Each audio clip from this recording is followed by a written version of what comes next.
Ramesses the Great, during his lifetime referred to simply as Ramesses, was born in the latter part of the 14th century BC.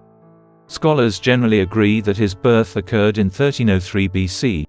However, precise details regarding his date of birth are not extant. His father belonged to a prominent military and aristocratic lineage that originated in the northern region of Egypt, most likely from one of the numerous fortified metropolises situated in the Nile Delta. The origin of his name is unknown. However, as we shall see, he eventually acquired the appellation Seti I Tuya. The progeny of a military officer named Rhea was the mother of Ramesses. Consequently, she belonged to the Egyptian military nobility. When Ramesses was born, the world was experiencing one of the earliest golden periods in antiquity. Powerful, centralized nations had emerged in many regions of the eastern Mediterranean and the Middle East by the height of the Bronze Age. During this period, when powers such as the Mycenae on the mainland and the Minoans on the island of Crete dominated the Greek world, intricate literary and artistic societies began to emerge in ways that would have a lasting impact on the ancient world. The metropolis of Hattusa was the capital of the Hittite Empire, which had arisen in the region that is now Turkey. It had begun conquering portions of the Levant and Mesopotamia shortly before the birth of Ramesses and was, in essence, Egypt's most formidable rival for power in the region. In Mesopotamia proper and Persia, situated to the southeast, were several influential states, most notably the Assyrian Empire and the Babylonian Empire. Each of these Bronze Age polities was prosperous, maintained intricate bureaucracies, and conducted extensive trade throughout the globe. For example, during the 14th century BC, a trader or merchant residing in a Levantine city such as Tyre or Sidon could procure pottery from Knossos, Crete, olive oil from Athens, Greece, papyrus from Egypt, and textiles from Mesopotamia and Persia. These commodities were exchanged in copper, gold, and silver, which were extracted in regions such as Western Anatolia during the Hittite occupation or Cyprus, a significant copper mining hub. Copper was utilized to manufacture bronze chariots, weapons, and other implements. Egypt was not an anomaly in this narrative of affluence. The period in question was referred to as the New Kingdom period, which commenced in the 16th century BC and persisted beyond the reign of Ramesses. Egyptologists generally agree that the term, New Kingdom, accurately describes a distinct period of Bronze Age culture in Egypt that was more prosperous than anything that had come before it, including the Old Kingdom culture of the pharaohs who constructed the Great Pyramids at Giza a millennium earlier. The term, New Kingdom, was coined in the 19th century. Throughout the New Kingdom era, the pharaohs established an influential administration supervised by viziers and a large number of scribes. In addition, a sizable military force was maintained in readiness, propelled by innovative technologies including bronze chariots and weapons. By virtue of these developments, the pharaohs achieved not only increased tax revenue and more effective domestic governance, but also unprecedented territorial expansion for the New Kingdom Empire along the Nile, establishing outposts further than ever before in what is now Sudan, but was formerly known as Nubia, and acquiring a growing amount of territory along the Sinai Peninsula and northwards into Canaan and Lebanon.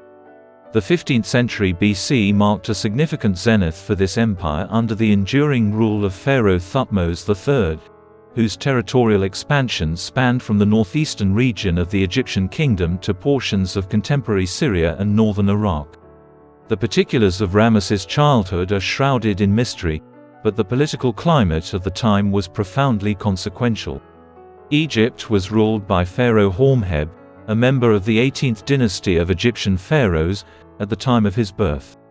Hormheb is renowned for his role in reinstating a degree of political stability to Egypt following a turbulent era in which an almost predecessor, Akhenaten, attempted to replace the traditional religious and political structures of Egypt with a monotheistic veneration of the sun. The consequence was a significant uprising in Egypt, which ultimately precipitated its waning influence on the global stage. Despite reversing a number of these decisions and quelling the unrest that Akhenaten had instigated along the Nile, Horemheb seems to have died without any surviving offspring or biological successor. Consequently, he made the determination to appoint Paramess, the Grand Vizier and head of his administration, as his successor. Since Paramess assumed the regnal name Ramesses I as pharaoh around 1292 BC, the family progressed to the 19th dynasty of Egyptian pharaohs. Paramess was the patriarch of Ramesses. After a brief reign prior to his demise, Ramesses' father assumed the throne as the second pharaoh of the 19th dynasty. Taking the name Seti I in reverence of Seth, the Egyptian deity associated with battle.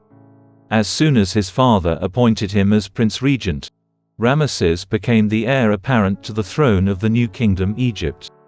During his reign of just over a decade, he re-established Egyptian control over a portion of the territory that had been lost to the northeast in Syria and Canaan during the reign of earlier rulers such as Thutmose III. This territory had been divided during Akhenaten's reign and religious reforms. During his reign as Prince Regent, Ramesses undoubtedly accompanied his father on some of his northeastern campaigns into the Levant, where he acquired invaluable military experience. As a young monarch who had recently ascended to the throne, he would shortly require this experience. It is documented that he ascended to the throne on the 27th day of the season of the harvest during a specific year of his father's tenure, which corresponds to an assumed accession date of May 31, 1279 BC. During his 66-year reign, which is generally regarded as the most significant of any Egyptian pharaohs, he assumed the regnal name Usamata Setapenre, which approximately translates to, I have been chosen of Ra, the Egyptian sun god, and the law or harmony of Ra is strong. In his first significant act as the new ruler of Egypt, Ramesses addressed a threat that had been escalating for years in the northern regions of the kingdom. Sea pirates, referred to as the Sheridan Sea Pirates, had been conducting raids along the northern coast of the kingdom, originating from the river Nile Delta, since the eastern Mediterranean, well before his accession. It was critical that these encroachments cease, as this region was among the most prosperous and vital in Ramesses' dominion. Thus, he initiated the construction of fortifications along the northern coast of the kingdom and in the northeastern direction, extending towards Sinai and Canaan, in the second year of his reign.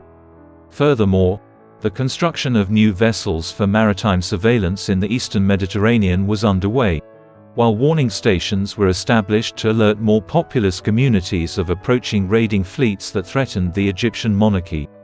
Everything culminated in a decisive naval engagement that resulted in the triumph of Ramesses and his navy. A stele or memorial stone erected at Tanis in the northeastern Nile Delta attests to this triumph and has persisted to the present day. However, the precise circumstances surrounding its occurrence and objectives are unknown, with the exception of the fact that Ramesses achieved an early victory.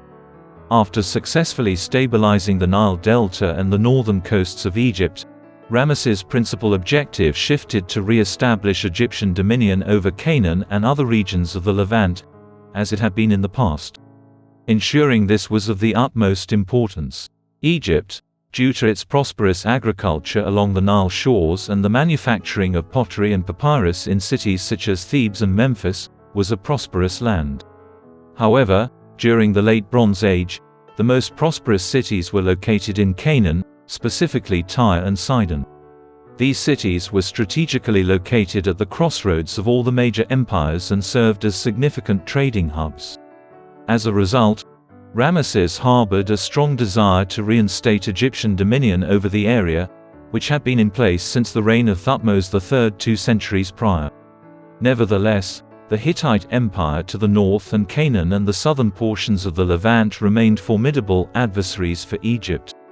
A significant portion of Ramesses' reign would be devoted to attempting to acquire control of this region and repel Hittite counteroffensives. As a result, he would engage in what was arguably the most consequential conflict in Bronze Age history. Early in his reign, one of Ramesses' initial initiatives was the construction of a new capital in the northeastern regions of the Nile Delta, with the intention of expanding Egyptian influence into the Levant from the northeast. Throughout the centuries, the capital of Pharaonic Egypt underwent significant relocation.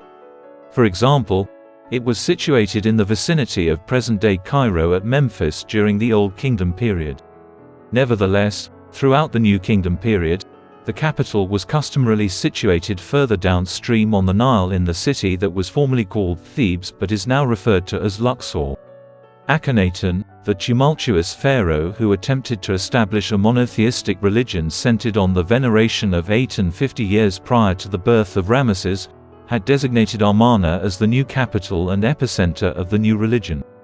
Therefore, a significant precedent existed for the relocation of the capital city of the Pharaonic Empire. By the vicinity of present-day Qantir, Pi-Ramesses was designated as the capital of Ramesses. Given that Seti I, Ramesses' father, had previously owned a summer palace in the area, it is probable that Ramesses had spent the majority of his boyhood there. During this time, in the 1270s, he transformed it into a quasi-military capital by constructing massive workshops and factories to produce vast quantities of weapons, armor, and chariots. Thus, Pi-Ramesses came to function as a sort of administrative capital of Lower Egypt. However, as the construction program of Ramesses demonstrates, he never abandoned the notion that Thebes or Luxor were the spiritual and religious capitals of Egypt. During the initial stages of his conflicts with the Hittites, Ramesses encountered King Muwatalli II, who had been in power of the Hittite Empire since the mid-1290s. Early in his tenure, this Muwatalli strategically capitalized on Egyptian weakness by relocating his capital from its traditional location at Hattusa in present-day central Turkey to Tarhuntassa in the southeastern region of the Konya Plain. By relocating their capitals to be in closer proximity to the Levant, both Muwatalli and Ramesses demonstrated that they regarded Canaan, Syria, and the broader Levant as a contested region that they required proximity to. During the initial years of his reign, Ramesses led yearly military campaigns emanating from the Nile Delta in the northeast direction. The initial of these, which occurred around 1275 BC, solidified the pharaoh's authority over southern Canaan prior to a northern campaign that targeted the area surrounding modern-day Beirut. He arranged for the construction of a memorial stele or pylon at Na el-Kalb. Despite the fact that its text has been destroyed by the passage of time, it almost certainly declared Ramesses' campaign successes in this far north and asserted Egypt's authority over the region. In the same way, he waged additional campaigns against the Amurru, a people who had previously ruled a significant portion of present-day Syria as subjects of King Muwatalli and the Hittites. Nevertheless, the temporary nature of the nominal control that Ramesses achieved over this region in 1275 was evident. As soon as he retreated to Pi-Ramesses at the conclusion of the campaigning season, the Hittites successfully re-established their dominion in Syria, effectively bringing an end to Egyptian influence there. At this time, the conflict between the Hittites and the Egyptians is largely recognized for a battle that is generally believed to have taken place in 1274 BC. This was the Battle of Kadesh or Kadesh, which took place in western Syria on the banks of the Orontes River near the city of Kadesh. Clearly, the Battle of Kadesh was of the utmost importance, as it not only entailed armies of considerable magnitude in comparison to those of the Late Bronze Age, but was also regarded by all parties involved as a singular or momentous occurrence. For example, it is the most thoroughly documented military conflict of the second millennium BC, as both parties erected extensive records of it in the form of tablets, wall paintings, and inscriptions across Egypt and the rest of the Late Bronze Age. Contemporaries therefore unequivocally regarded the Battle of Kadesh as a military engagement that ushered in a new era. The conflict took place against the backdrop of Ramesses' 1274 BC campaign into Syria. Similar to the preceding year's campaign, his objective was to further expand Egyptian influence into Syria from the north at the detriment of the Hittites. In that year, Ramesses commanded 4 divisions of troops as they advanced from Canaan to Syria via the north. These forces, which were given their names after 4 major Egyptian deities, Amun, Ra, Seth, and Ptah, comprised an estimated 40,000 warriors and were accompanied by 2,000 chariots for the campaign. Thousands of Canaanite mercenaries aided the pharaoh's forces in supplementing these. Nevertheless, not every unit of these forces was stationed at Kadesh, and it is likely that the total number of men employed by the Ramesses in combat did not surpass 30,000. Muwatalli's army, consisting of 25,000 to 45,000 men, was arrayed against him. Additionally, several thousand chariots were transported south into Syria for the occasion. As a result, the military capabilities of both factions were comparatively equivalent. The quantity of chariots utilized during the conflict was a noteworthy feature, prompting numerous Egyptologists and Hittite scholars to hypothesize that this might have been the most extensive chariot battle ever recorded. During the early phases, Ramesses was taken by surprise at Kadesh. Disregarding erroneous intelligence that the principal Hittite army was situated far to the north, Muwatalli's armies were strategically stationed in close proximity to Old Kadesh, in close proximity to the Egyptian advance party. Consequently, some of Ramesses' principal divisions of soldiers were located far to the south during the Hittite assault and could not be mobilized to engage in combat. In the initial phases of the conflict near Kadesh, a Hittite chariot assault caused the Ra division to be dispersed. Nevertheless, it is considered that Ramesses' leadership became crucial at this juncture, as he mobilized the Armon division of his forces and launched a counteroffensive against the Hittites, thereby thwarting their chariot assault. There are accounts suggesting that the Hittites, perceiving their initial assault as successful, halted to pillage the baggage trains and merchandise of the Ra division, thereby exposing them to the coordinated counterattack orchestrated by the Ramesses. As a result, Muwatalli directed the retreat of his forces in the direction of the Orontes River. Subsequent Egyptian records indicate that the Ptah division had now reached Kadesh, where it harassed the Hittites. Muwatalli directed his chariot divisions to launch a fresh counteroffensive, but this failed to halt the Egyptian advance. The Hittites were ultimately compelled to retreat in a northerly direction across the river Orontes, frequently abandoning their weaponry and armor in favor of forging a course through the water to reach safety. The degree of conclusiveness surrounding the purported Egyptian triumph at Kadesh remains uncertain. Some Egyptologists consider the conflict to have been a decisive military triumph for the Ramesses. He undoubtedly portrayed it in that manner. Throughout the remainder of his illustrious tenure, the pharaoh consistently constructed stelae and commissioned wall paintings and inscriptions to be installed in his palaces and temples, portraying Kadesh as a momentous triumph for Egypt against Syria. The aforementioned consist of the Kadesh inscriptions or bulletin and the poem of Pentor, a prose narrative commemorating the Egyptian triumph that is replicated inscribed on temple walls along the Nile.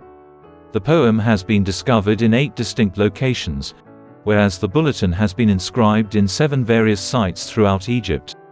As a result, it is evident that Ramesses endeavored to establish this as the sanctioned account of his purported triumph at Kadesh. Conversely, there are scholars of the Late Bronze Age who are more skeptical, with some contending that the Battle of Kadesh was more akin to a stalemate rather than a decisive victory for either party. Without a doubt, the battle did not result in a significant alteration of the strategic landscape in Syria, which further disproves Ramesses' claim that it was a comprehensive victory. Conversely, the Hittites and Egyptians vied for control of the region for an extended period of time. Although not the final chapter of the conflict between Egypt and the Hittite Empire, the Battle of Kadesh did mark the conclusion of the Hittites' most intense initial phase of hostilities. The conflict persisted for many years thereafter. As an illustration, in 1269 BC, Ramesses initiated a fresh military campaign in Syria, which culminated in the conquest of Dapur. Nevertheless, a recurring trend emerged in the 1260s. While Ramesses personally campaigned in Syria, he could only transiently establish dominion over certain regions. Long-term control over the area proved unattainable subsequent to the withdrawal of the principal Egyptian military force. The Egyptians and the Hittites reached a treaty around 1259 BC, which is also referred to as the Silver Treaty, Egyptian-Hittite Treaty, or Eternal Treaty, in recognition of this circumstance. This document was executed during the 1260s, during the reign of Hattusili III, who had ascended to power in the Hittite Empire following Ramesses II. An enduring peace was effectively mediated through the Eternal Treaty, in which the two powers agreed to cease hostilities despite the fact that it had cost both governments exorbitant sums of money and produced little benefit for either. Consequently, Syria came under the sphere of influence of the Hittites, while Egypt's dominion over Canaan and other southern regions of the Levant was largely solidified. Promises and bonds were exchanged, and the deities were invoked to supervise the eternal peace. The Eternal Treaty is among the most renowned ancient international agreements. This is due to the exceedingly rare circumstance in which multiple manuscripts of the text survived for more than 3 millennia in various languages.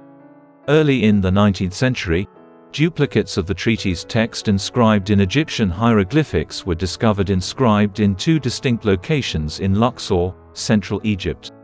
Subsequently, during the early 1900s, Hugo Winkler, a German archaeologist, unearthed a copy of the text in Akkadian, the lingua franca of the Hittite Empire and other Middle Eastern states during the 13th century BC. The tablet was discovered as part of a cache of around 10,000 tablets unearthed during excavations at Hattusa, the ancient capital of the Hittites in Turkey. Thus, over 3,200 years ago, a duplicate of an international treaty was discovered and subsequently preserved in temples and regal archives situated in cities that were separated by 2,000 kilometers. With regard to the underlying motivations of the respective factions, it is evident that both Ramesses and Hattusili had arrived at the conclusion that promoting trade and peace in the Levant would yield greater advantages than persisting in their rivalry. Furthermore, both states were presumably apprehensive of the Assyrian Empire's ascent in eastern Mesopotamia and held the belief that a unified front against this emerging power was preferable to protracted hostilities in Syria. Additionally, Ramesses was granted a period of reprieve with the ratification of the Eternal Treaty, which enabled him to focus his military efforts on the southern region of Egypt. From approximately 1500 BC until the middle of the 3rd millennium BC, the area that is now Sudan was a sovereign region separate from Egypt. Historically referred to as Nubia, the region was under the dominion of the Kerma civilization, which gave rise to kingdoms such as the Kingdom of Kush. Nevertheless, throughout the New Kingdom period, and especially during the tenure of Thutmose III, Nubia was progressively subjugated to Egyptian pharaonic rule. Similar to the territories of Canaan and Syria, Egyptian dominion in this region waned during the 14th century BC due to the unrest sparked by Akhenaten's reign. However, Ramesses possessed the ability to reverse this trend. He had initiated military campaigns south of the First Cataract of the Nile early in his reign.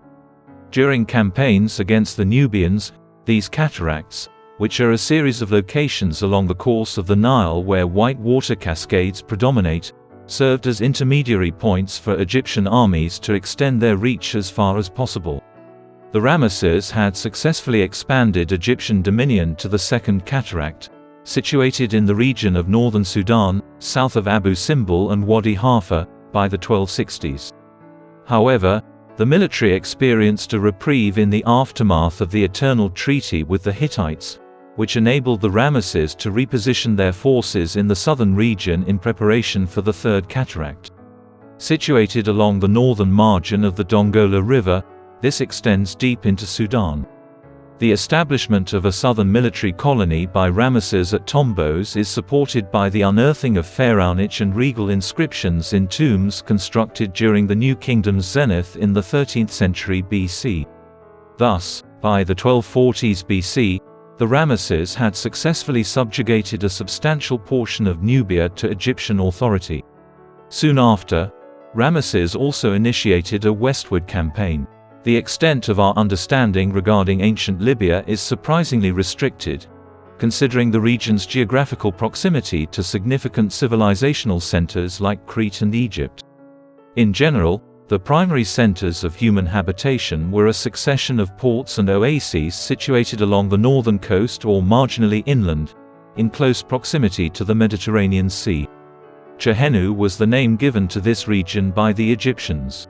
The appellation, Libya, originates from subsequent Greek descriptions of the area.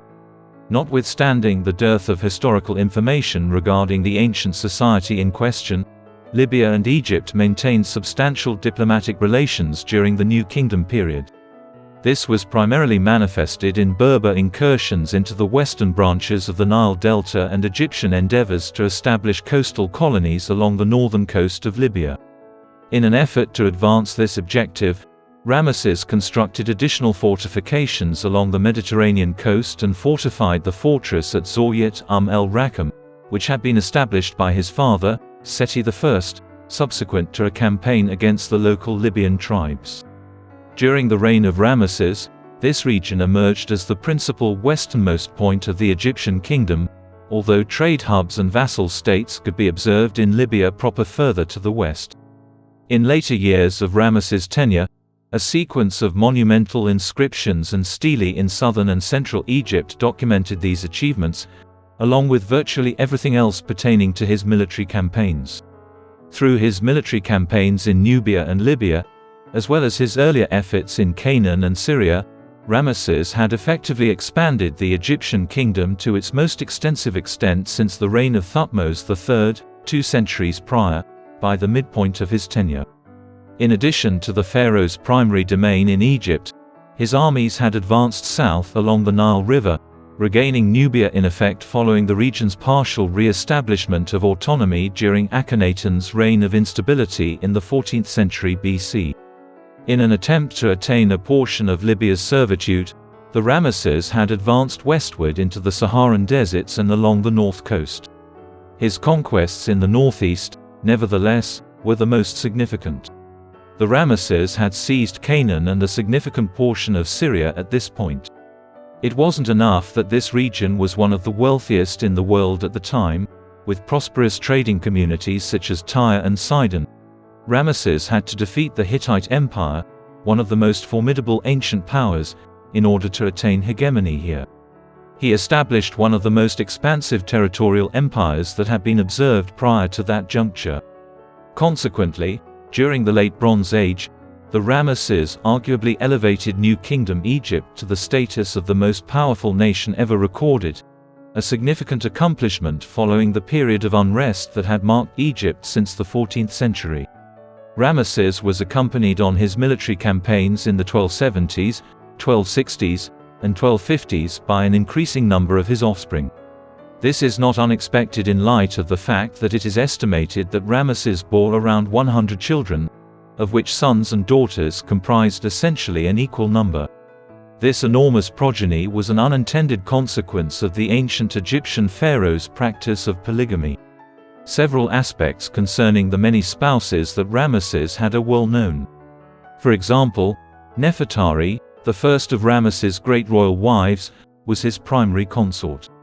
Some have hypothesized that she was descended from Pharaoh A, who governed Egypt 40 years before Ramesses' accession during the 18th dynasty. Her exact lineage is unknown. It is apparent that she entered into matrimony with Ramesses at a young age, as she was designated queen consort upon his accession to the throne in 1279 BC. They were the most esteemed of Ramesses' spouses, as evidenced by the pious temples and shrines he erected in her honor and the large number of children they bore together. Furthermore, as a queen consort of the New Kingdom period with extant correspondence, she is somewhat exceptional. During the 1260s and 1250s, Nefertari maintained regular correspondence with the Hittite Empire's monarch, King Hattusili III, and his spouse, Pudahipa. Tablets containing this correspondence have been discovered in Hattusa, the capital of the Hittites. Nefertari passed away around 1255, and subsequent to that, Ramesses had numerous decades of life to live, during which time new great spouses emerged. The most prominent among them was Asetnofre. Even though it appears that she wed Ramesses prior to his ascension to the throne, it is evident that she was a subordinate consort during Nefertari's reign. The fact that she was an elder stateswoman by the mid-1250s is supported by an abundance of inscriptions and records found on temple walls and monuments throughout Egypt. The pharaoh's other magnificent spouses resulted from political arrangements. As an illustration, Ramesses wed Pharaoh, one of the daughters of King Hattusili III and Queen Paduhepa, in accordance with the Eternal Treaty of 1259 BC with the Hittites. However, the matrimonial ceremony for Pharaoh did not occur until the mid-1240s BC, presumably because the daughter of the Hittite king was deemed too young to undergo the ceremony in the early 1250s BC. Curiously, some of Ramesses' daughters were among his other famous royal wives. Bintanith, for example, was the progeny of Ramesses' union with Asetnofre prior to her matrimonial union with her biological father. Familial relationships of this nature were prevalent during the Pharaonic era and led to considerable intricacies through inbreeding. The most renowned instance of this occurred with Tutankhamun half a millennium prior to the reign of Ramesses. Egyptologists agree that Tutankhamun's numerous physical maladies, the precise characteristics of which remain debatable, were most likely the result of the type of inbreeding that was prevalent in the royal family of Ramesses II in the 13th century BC. During the reign of Ramesses, this vast royal family maintained close ties with the cult of Ra, the solar god and the fundamental deity in the Egyptian religious system. He was also venerated in a slightly altered form as Amun-Ra. Ra, Ptah, and Horus were among the most revered deities in the New Kingdom. As we shall see, from the 1260s onwards, Ramesses undertook a comprehensive construction campaign throughout Egypt with the intention of consistently associating the pharaoh with the veneration of these specific deities. During the early 1240s BC, after Ramesses had ruled for more than 3 decades, he also established the Sed festival or Feast of the Tail, which became the focal point of his own religious cult. An annual religious festivity was observed to commemorate the reign of pharaohs who had consolidated power for a period exceeding 30 years. It was ostensibly observed in reverence of Wepwarwit or Sed, the wolf deity. The festival derives from somewhat macabre origins. It is possible that the Sed festival originated as a ceremonial practice involving the ritual assassination of an elderly pharaoh, with the belief that his age signified an appropriate moment to relinquish his rule. The festival evolved over time to be one in which the monarch was venerated as opposed to executed. In 1249 BC, the Sed festival was first observed in the traditional capital, Thebes, during the reign of Ramesses. It was subsequently conducted every 3 years for the duration of Ramesses' reign.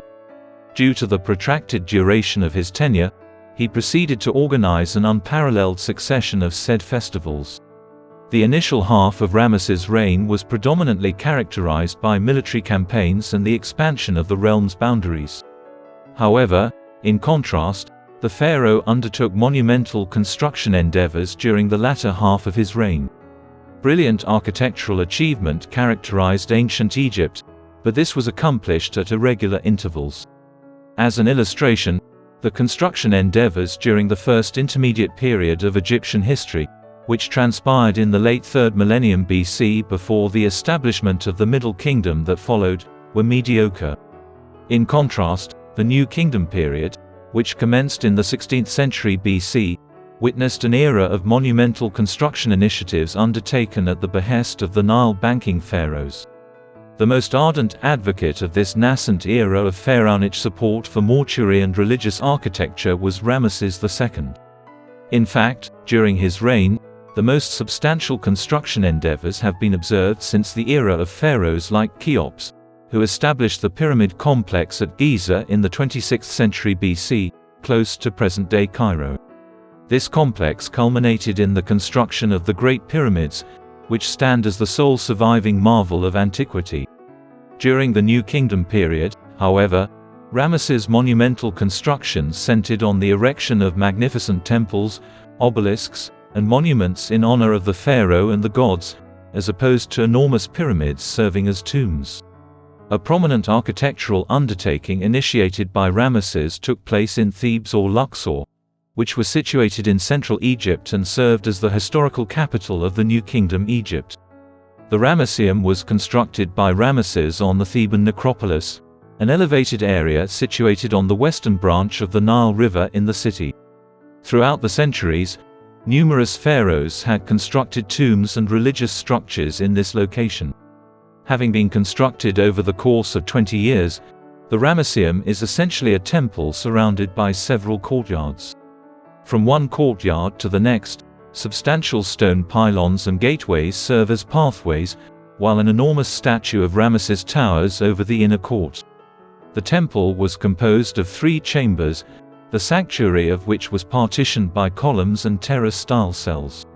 The premises are embellished with numerous statues depicting Egyptian deities and colossal figures of Ramesses that once ornamented the temple.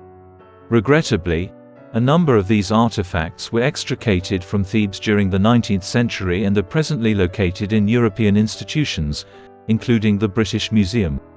Outside and inside the temple, reliefs commemorate Ramesses' triumph at Kadesh and other significant achievements.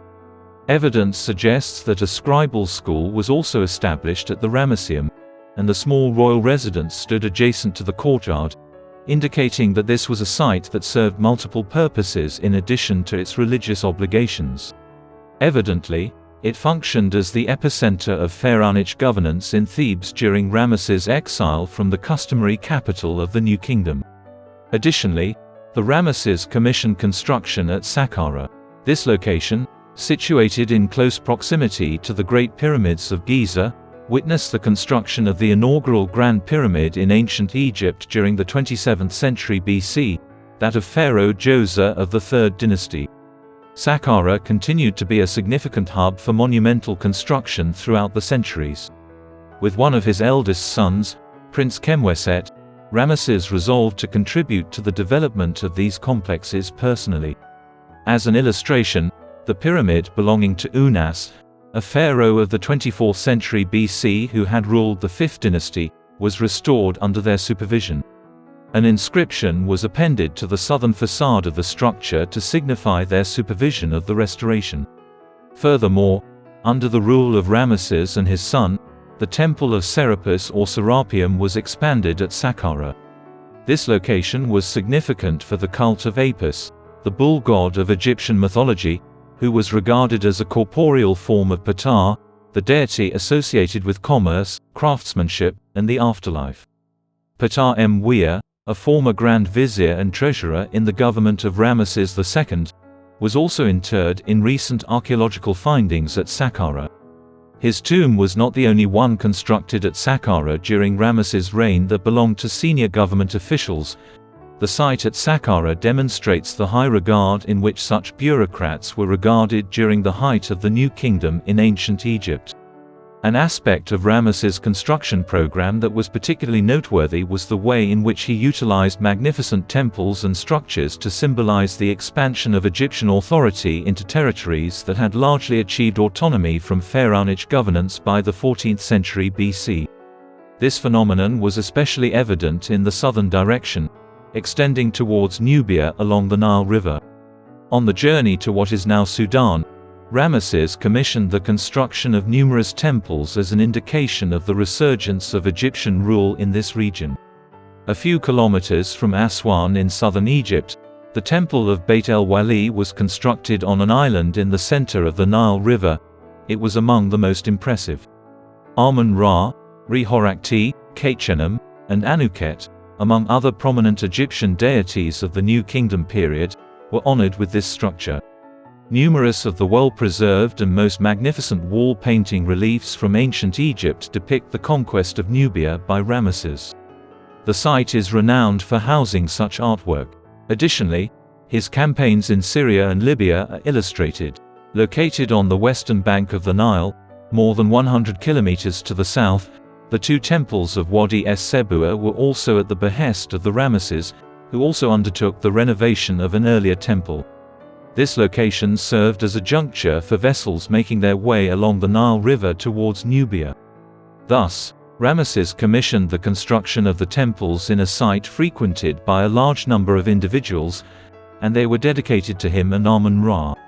Sphinx rows, which portrayed Ramesses as people entered and exited the sanctuaries, are arguably the most remarkable architectural element at this location. an area situated beyond Luxor, in close proximity to the present-day border between Egypt and Sudan at the Second Nile Cataract, was perhaps the most monumental construction endeavor initiated by the Ramesses. This was the temple complex in the vicinity of Abu Simbel, formerly referred to as Ipsambul but now recognized as such. In the mid-1260s, the construction of 2 temples was instigated by the Ramesses at this location. 20 years were required to finish them, but in the end, 2 enormous temples were carved into a vertical rock face near the village. One of these was devoted to Ramesses, while the other was constructed in honor of Queen Nefertari, the pharaoh's primary consort. Upon its finalization in 1244 BC, the Great Temple was engraved with the inscription, "The Temple of Ramesses, beloved of Amun." It comprised a magnificent entrance that provided access to a chamber honoring a number of the preeminent Egyptian deities. Reliefs and sculptures embellished the interior. Additionally, it is hypothesized that the temple was constructed in a manner that resulted in an annual inundation of sunlight within the chamber on October 22 and February 22, thereby bathing the statues within. There is conjecture regarding the significance of these dates, as they may correspond to the birth and coronation of Pharaoh Ramesses. Furthermore, the reliefs and sculptures serve as commemorations of the reign of Ramesses, prominently featuring his military campaigns and triumphs, most notably the Battle of Kadesh, on the walls. Although the interior of the Temple of Abu Simbel is indeed remarkable, the most prominent feature of the temple complex is the pair of colossal statues that were constructed flanking the main entrance located outside the temple. 2 are positioned on either side of the entrance of the colossal statues that comprise the main temple. With an approximate height of 20 meters, all 4 of these sculptures portray Ramesses. Consequently, they rank among the most monumental pharaonic statues sculpted throughout the 3 millennia of ancient Egyptian history. Determining the exact magnitude of these statues solely through photographs proves challenging. However, when positioned side by side, one can only make out the pharaoh's feet, as the remaining statues soar considerably higher. Each statue portrayed Ramesses adorned with the dual crowns of Upper and Lower Egypt, signifying that the pharaoh ruled over the land of the Nile to the south and north, as this signified the border region between Egypt and Nubia. Therefore, the purpose of the Temple of Abu Simbel was to symbolize Ramesses' dominion and control over Egypt, essentially notifying the regions south of Abu Simbel that the pharaohs once again ruled in this area. Abu Simbel represents the zenith of Ramesses' architectural endeavors. The duration of Ramesses' reign is noteworthy. It is approximated that he governed for more than 6 decades after succeeding his father in 1279 BC. Nevertheless, what is noteworthy about this protracted reign is its relative lack of significance during the latter half, specifically the final 2 decades or so of Ramesses' rule. Approximately 20 years into his reign, every significant event that transpired during his reign, including the Battle of Kadesh, the Eternal Treaty, and the campaigns to Libya and Nubia to the west and south, respectively, took place. Even the monumental construction projects he initiated in Abu Simbel, Thebes, and other locations were completed by the early 1230s BC, despite the fact that many of them required more than 20 years to complete. Comparatively, the final 2 decades or so of Ramesses II's tenure are somewhat enigmatic. There is scant evidence regarding significant occurrences or his possible activities. This is likely due to the fact that the pharaoh was ailing for an extended period of time during his final years and his health was deteriorating. Recent scientific analysis of Ramesses' mummy has unveiled that during his old age, he endured a variety of maladies, such as severe dental problems, arthritis, and atherosclerosis. Despite this, he managed to endure for an extraordinary duration of time. According to the available evidence, Ramesses II lived until 1213 BC, in the 66th year of his reign, and was likely around 90 years old at the time. This was an exceptionally long lifespan in comparison to the norms of the period. His remains were repeatedly relocated due to the looting of the tombs in the Valley of the Kings, an area where numerous pharaohs were interred in the highlands beyond Thebes. His initial interment took place in this location. He, like all the ancient pharaohs, underwent mummification, which resulted in a portion of his body remaining undisturbed for centuries. Merneptah, the regnal name Ba-Enri Meri Netjeru, signifies the soul of Ra, beloved of the gods. It is hypothesized that Merneptah was the 13th offspring of Ramesses, a circumstance that ought to have positioned him considerably lower in the hierarchy of potential successors to his father. Nonetheless, due to Ramesses' extremely long life, a significant proportion of his older offspring had perished. In fact, at the time of his accession, Merneptah was likely well into his 60s, and his tenure would only last 10 years. The most momentous occurrence throughout his tenure was his triumphant conquest of the Libyan tribes at the Battle of Peraray in 1208 BC. Following this, a rapid succession of pharaohs ruled Egypt until the 19th dynasty concluded in 1189 BC, when Ramesses' direct line of descent died out. Thus, the dynasty lasted just over a century and was entirely dominated by the reign of Ramesses II. Nevertheless, many pharaohs of the 20th dynasty adopted the regnal name of Ramesses the Great in recognition of his extraordinary reign. In the end, 11 Ramesses reigned, with Ramesses XI of the 20th dynasty passing away in approximately 1077 BC. The demise of Ramesses II has resulted in an increased historical notoriety, as it is frequently hypothesized that he was the pharaoh described in the Old Testament book of Exodus. Central to both Judaism and Christianity, this is one of the earliest portions of the Old Testament. It recounts the plight of the Jews who are essentially enslaved in Pharaonic Egypt, which is referred to as the land of Goshen. This statement continues the narrative found in the book of Genesis, which describes how Joseph, the progeny of the Hebrew prophet Jacob, was duped by his brothers and enslaved in Egypt. Under the rule of the Egyptian pharaohs, a sizable Jewish slave community established itself in Egypt over the course of several generations. The biblical account in Exodus describes how Moses, a Jewish prophet, was deposited by his mother Jochebed in a reed basket and sent downstream on the Nile River. This occurred after Pharaoh issued an order to execute Jewish children out of concern for the number of Jews or Israelites present in Egypt at the time. Subsequently, Moses is discovered and accepted into the household of the pharaoh, where he befriends the Egyptian monarch. However, a conflict arises between Moses and the pharaoh's biological son. Subsequently, cognizant of his status as a member of the Israelites, he guides his people across the Red Sea to escape Egypt in the face of pursuit by the pharaoh's forces. Ramesses is the subject of debate regarding whether he is the pharaoh described in the book of Exodus or his biological son, who later vies for Moses' favor. In both cases, however, there is essentially no substantial basis for speculation to this effect. The book of Exodus does not attempt to ascertain the identities of historical figures who may have been active in Pharaonic Egypt during that period. Similarly, the veracity of the Old Testament events is naturally subject to conjecture. As a result, numerous scholars have postulated that a diverse succession of pharaohs spanning from the 12th century BC to the 17th century BC might have been the pharaoh mentioned in the book of Exodus or his biological offspring. A notably high percentage of individuals have been eager to assert that the pharaoh at the time was Ramesses II. This notion has been favored in a number of prominent Hollywood depictions of Moses' life, most notably Yul Brynner's The Ten Commandments, 1956. These representations are predominantly attributable to the fact that Ramesses was the preeminent pharaoh of this era. His rule was protracted and he engaged in military campaigns in the Levant, which corresponded with his oppression of the Israelites. Notwithstanding these points, it is not possible to establish Ramesses II as the pharaoh mentioned in the book of Exodus on the basis of historical evidence.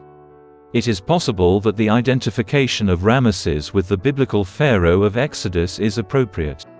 In fact, a significant portion of the Moses narrative foretells Egypt's doom by obstructing the Israelites' destiny of returning to their ancestral homeland and establishing a new dominion there. Undoubtedly, in the immediate aftermath of Ramesses' reign, New Kingdom Egypt descended precipitously into a period of profound decline. Commencing approximately 1200 BC, a sequence of assaults targeted the eastern Mediterranean, the Levant, and adjacent regions from an enigmatic confederation of warrior-like individuals commonly referred to as the Sea Peoples. Even now, there is no consensus regarding the identity or origin of these individuals. However, it is conceivable that they traveled eastward from the western Mediterranean, possibly from Italy, portions of southern France, or the northwestern Balkans.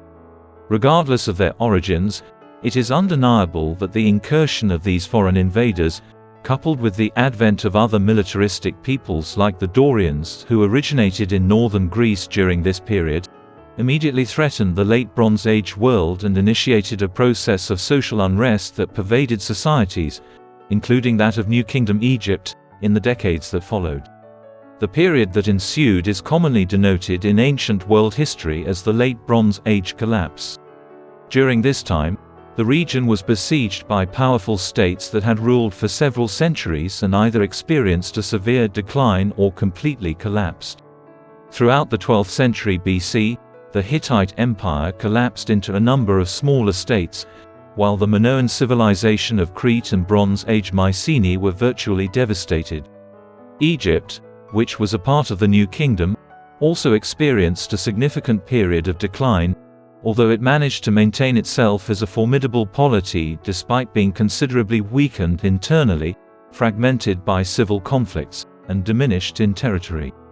This was largely reflective of events that transpired elsewhere. More than 2 centuries of trade collapse ravaged the Bronze Age world, and the economy was so severely impacted that entire cities were deserted and famines ravaged many regions that many ancient historians refer to this as the Dark Age of the ancient world, comparable to the period that followed the fall of the Roman Empire almost 2 millennia later. The third intermediate period in Egyptian history ensued after the New Kingdom's demise, during which new regional powers, some of which originated in Nubia in the south, came to dominate what remained of Pharaonic Egypt. The tomb of Ramesses II was uncovered in the latter part of the 19th century. Egyptology, the study of Pharaonic Egypt, was entering its golden era at this time, having been revolutionized by the Rosetta Stone's decipherment of Egyptian hieroglyphics. In 1881, near Thebes, at Deir el-Bahari, the tomb of the famous pharaoh was unearthed as part of a larger cache of royal tombs dating to the New Kingdom period. Similar to the tombs of almost all other pharaohs, that of Ramesses had been plundered in the past and yielded no artifacts comparable in value to those unearthed by Howard Carter 40 years later during the reign of Tutankhamun. Nevertheless, Ramesses' tomb retains considerable importance, primarily due to a sequence of inscriptions adorning the sarcophagus.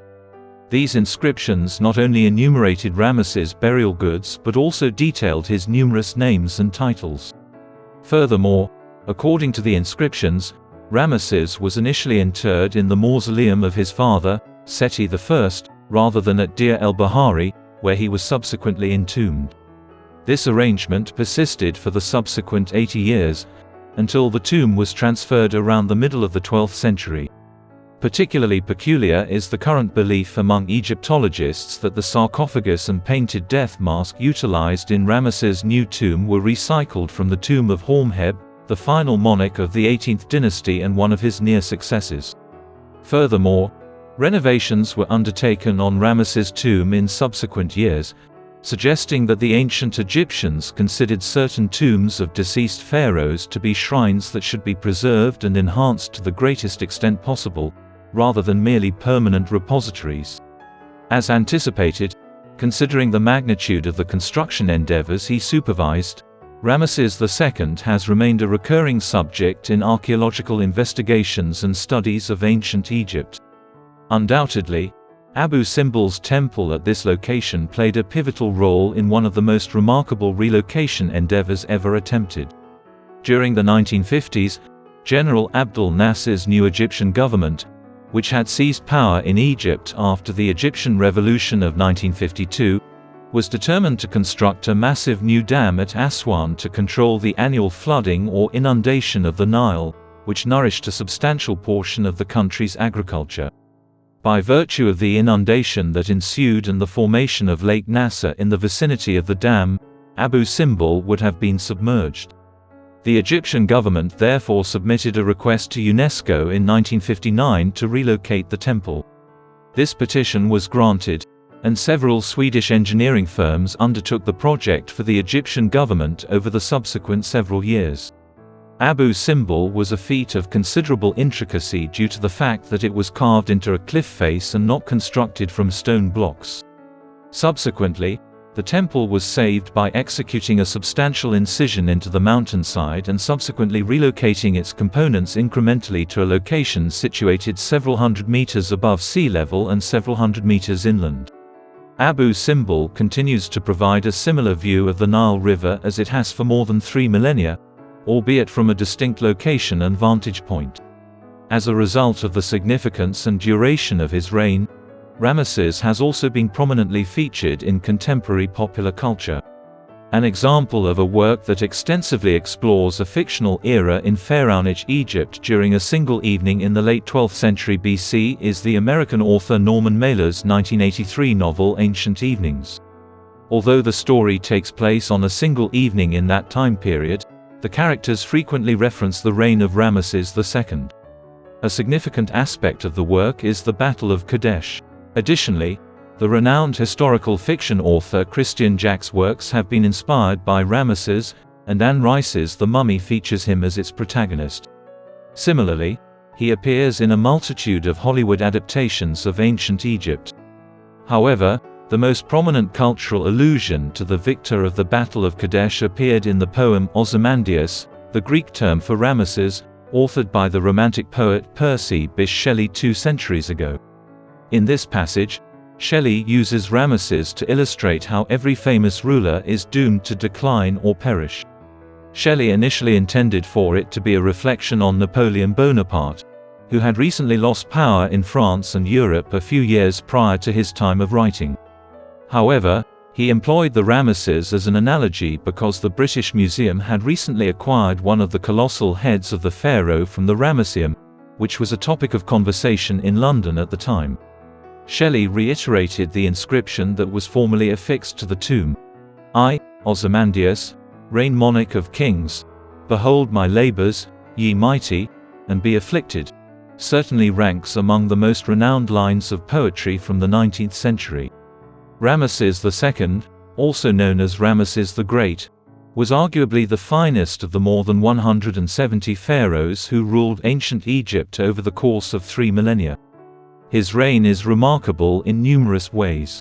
By conquering portions of the Levant, Syria, and Mesopotamia, he elevated the Egyptian kingdom to its highest point in political and military development since the reign of Thutmose III, 2 centuries prior. This was the zenith of Egypt's extreme achievements. This was accomplished by Ramesses primarily through his nation's ongoing conflict with the Hittites for hegemony over the prosperous coastal cities of Canaan and Syria, including Tyre and Sidon.